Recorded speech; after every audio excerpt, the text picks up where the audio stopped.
எத்தனை பேருக்கு பிள்ளையார் நோன்பு எதுக்காக பண்ணுறோம் சொல்லுங்கள்? அதுக்கு ஒரு கதை இருக்குது. இது நிஜமாக நடந்தது. அதனால தான் பிள்ளையார் நோன்பு நம்ம கொண்டாட ஆரம்பித்தோம்.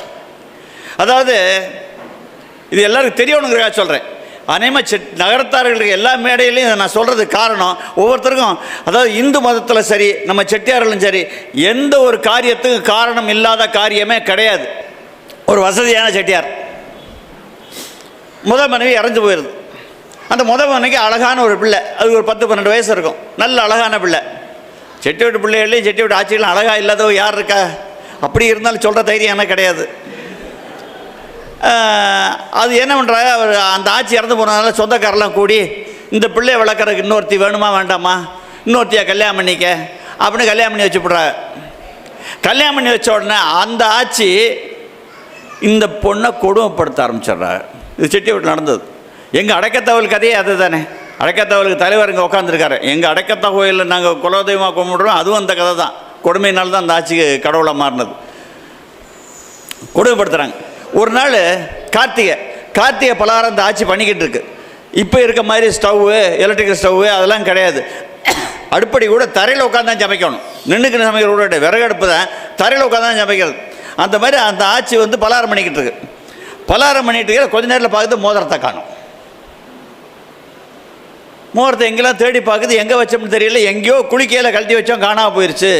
இந்த பிள்ளை தான் எடுத்து பிடிச்சு அப்படின்னு. பொதுவாக பணக்காரர்களுக்கு சொந்தக்காரில் இருக்கவங்கெல்லாம் பணக்காரர் எது சொன்னாலும் அதுக்கு தலையாட்டிடுவாங்க. ஆமாம், எல்லோரும் வச்சது இந்த பிள்ளை தான் எடுத்துருக்கணும், இந்த பிள்ளை தான் எடுத்துருக்கணும், இந்த பிள்ளை. அந்த பிள்ளை அழுகுது, நான் எடுக்கவே இல்லைன்னு. அப்பனுக்கோ வாயை திறக்க வரல. ஏன்னா சின்ன பொண்ணாட்டி மேலே அவனுக்கு அவ்வளோ ஆசை. மூத்த பொண்ணுக்கு சாதமாக நிற்க முடியலை. அது பாவம் ஆம்பளைகளுக்கு வர்ற ஒரு சாபக்கேடுங்க அது.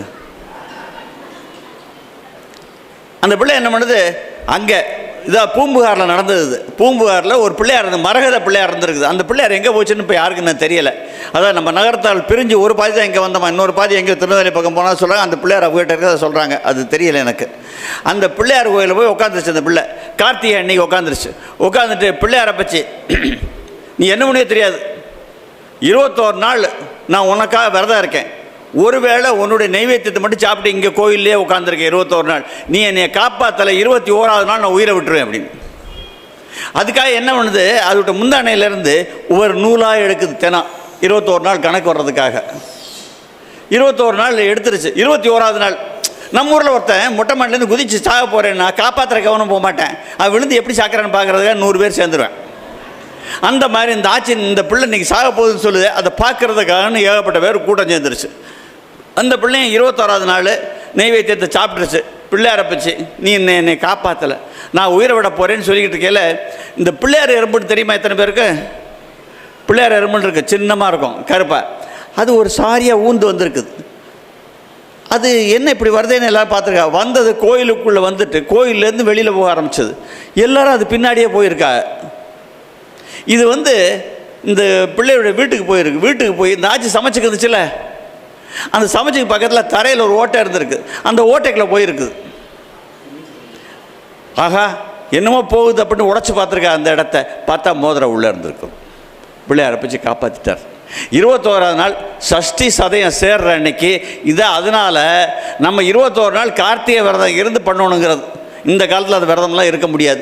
21ஆவது நாள் வீட்டுக்கு தலைவர் யாரோ 21 இலையை எடுத்து அந்த மாவில் வச்சு சாப்பிடணும், பொறிச்சு சாப்பிடணுங்கிறது ஐதீகம். இதுதாங்க கதை. எல்லாருக்கும் தெரியணுங்கிறக்காக இந்த கதையை சொன்னேன்.